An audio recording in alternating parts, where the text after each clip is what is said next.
Hello and welcome to the Lordly Verdict. Once again, I've taken way too long to get the next episode, but I've been distracted by exams, coming home for the holidays, been watching a lot of Limitless, which is a really fun show, catching up on Supergirl, which also gives me two potential reviews, and most importantly, yes, today I will be reviewing The Force Awakens. Now, for those who don't want to go through the whole review, since it's just a talking head, and hold on one second, reviewing. Oh, hey everyone.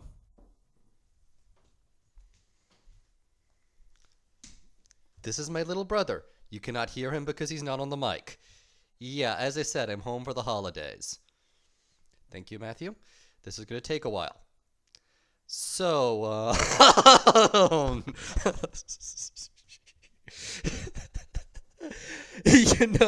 this is one of those days where I really wish I knew how to actually edit. But I do. he just said that he knows how to edit. I should probably get lessons from him. What software are you using? I'm just using Dell Webcam Central. Yeah, as I said, I have no technical skills whatsoever. That's why I do this all in one take. And yes, if I knew how to edit, that would have ruined the take. So yeah, I'm reviewing Force Awakens, and I'm not going to be able to stop laughing throughout this review. It's awesome. It's just pure, unadulterated awesome. I mean, it's not a perfect movie. The firing off of the super weapon isn't as climactic as the death of Alderaan because they forgot to give you a connection to the target. Finn gets one too many comic relief things, which... Hold on 1 second. Is this bent? Gugh. Either it's bent or I just didn't notice that this part. I have been using it and just shoving it into a place a lot.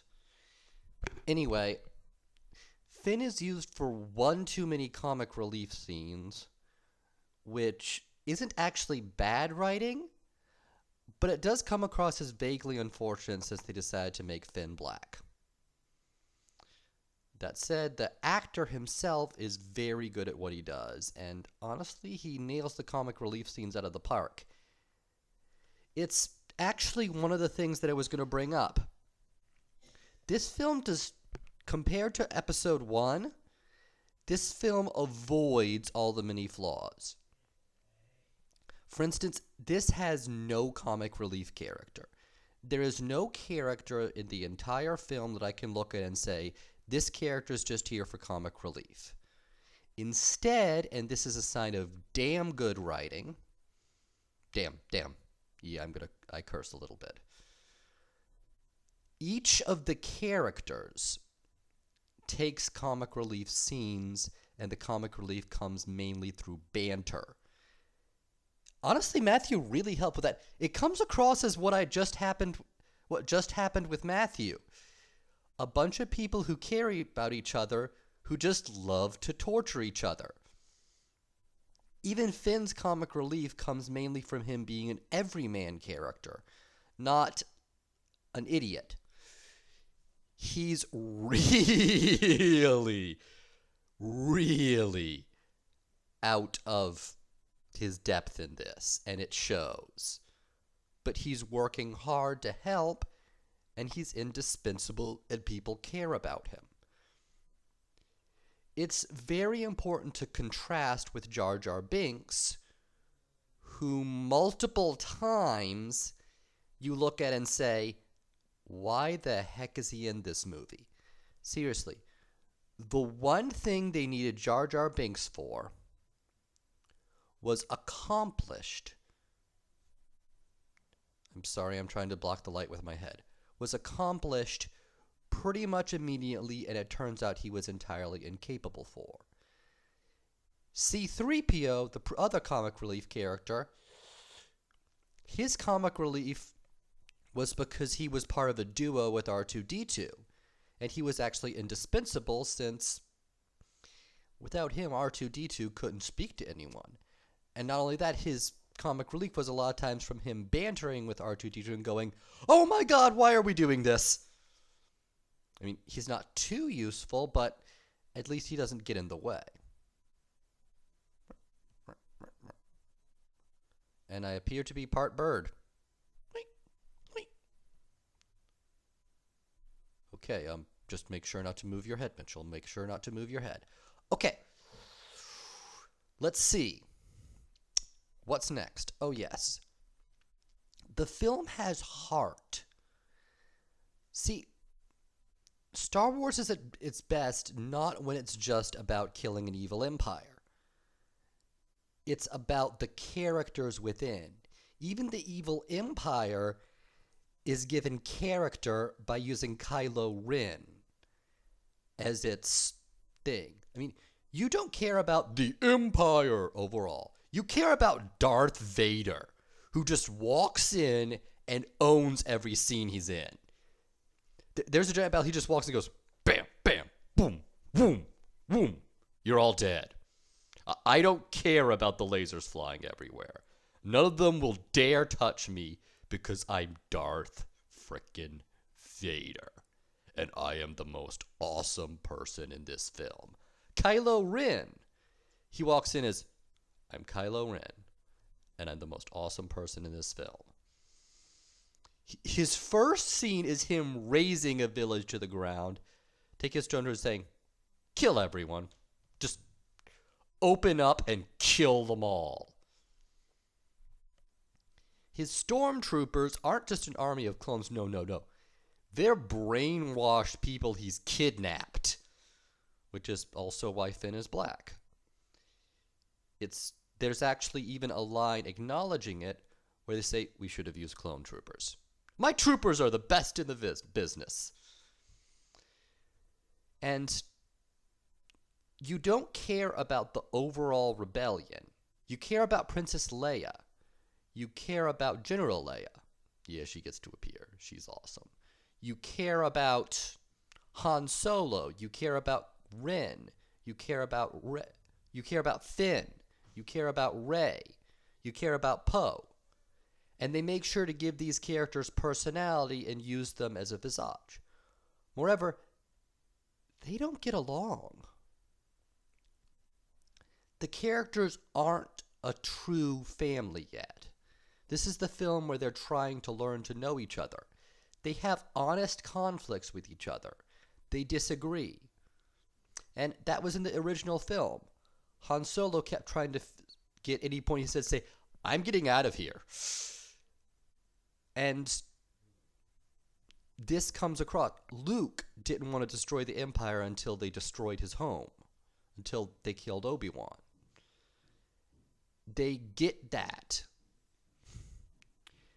By making sure there's a human element, they make you care about the characters.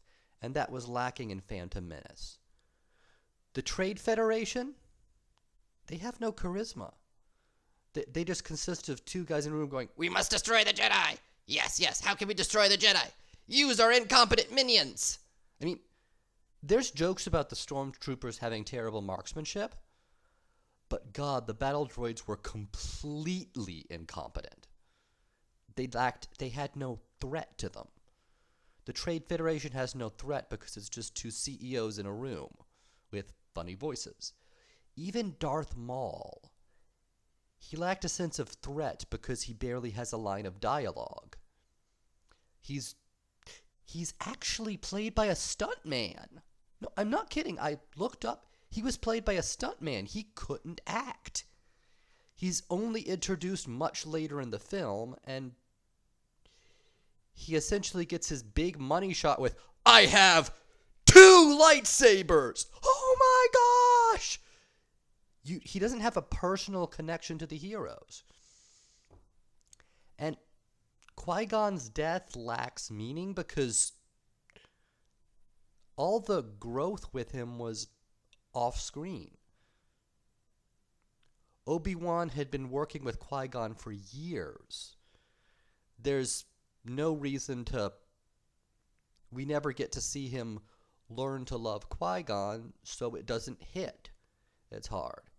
Not only that, the death's not the best written death. It's...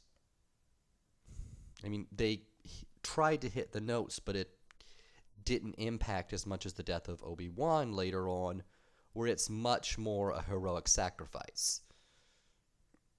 Obi-Wan knows he can't beat Vader, and in fact, before the final bell, he just goes, I am at peace. He knows he's going to die, and that makes it more compelling. Qui-Gon just fails a battle scene. It happens, but it lacks that impact. The film is great.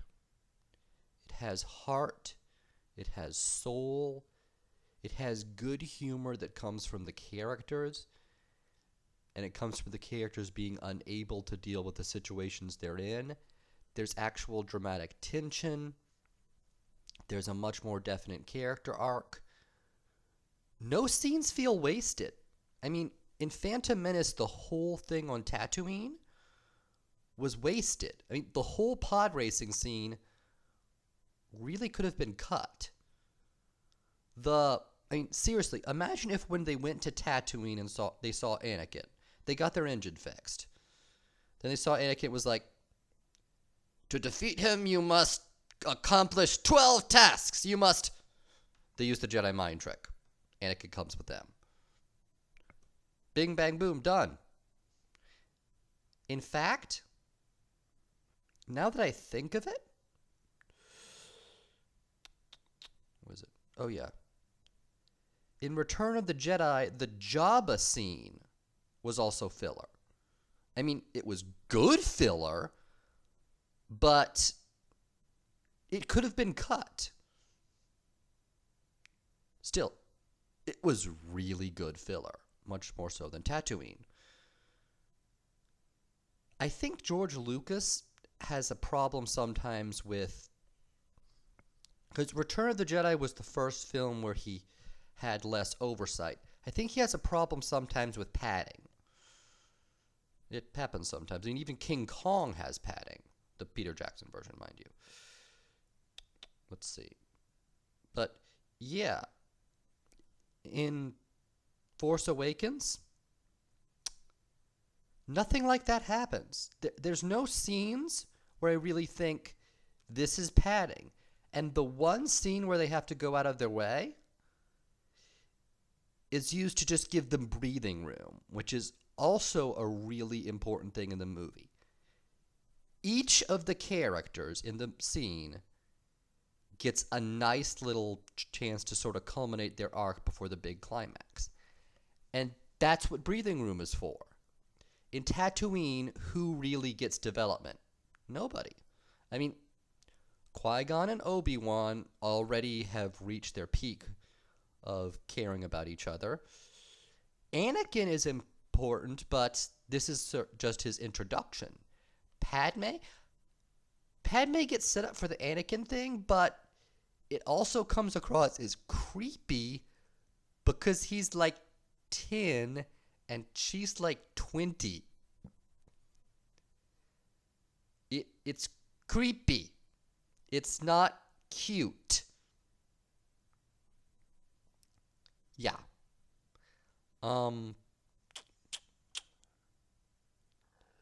That's about it on Tatooine. It's just introduce Anakin and have him say hi to Padme. And that's about it. It doesn't even... I mean, it sets up her as awesome, but that's just for the reveal that she uses a double. And in this, they go to this katina and it's just there for... Okay, we pause for a minute, take a deep breath, the characters get a chance to breathe and sort of have their big arc arc pseudo culmination scenes, and then everybody comes to kill them, and it's awesome. And just all arcs interside, and we just have this be the holy crap moment. I know I've spent 15 minutes not saying a ton about the movie and mainly comparing it to Phantom Menace, but I don't want to spoil it. Because this is not a movie that should be spoiled. It is a movie that has heart and soul. It has good, clever writing. It has great humor. It's not padded. And while it's not perfection, and one of my friends pointed out they could have given the villains more backstory on what exactly happened, though they give them enough. Personally, I think my friend needs to read a bit more pulp, since Star Wars is ultimately a space opera with heavy pulp influences. The bad guys wear black, the good guys wear white, etc., etc. It's still one of those things that's kind of fair. And yeah, Lord Snook, the head of the First Order, does come out of nowhere, but it's been 30 years. New Sith, he found a holocron. Yeah, it's a good movie. I rate this a 5 out of 5. While the movie isn't technically perfect, as a whole, it is not a movie that can afford to be missed. There is a reason it's breaking all the records. It's broken all the records. If you have not seen this movie yet, go see it immediately. In fact, you are 16 minutes and 53 seconds late for seeing the movie. Have fun. May the Force be with you. And in honor of J.J. Abrams doing both, live long and prosper.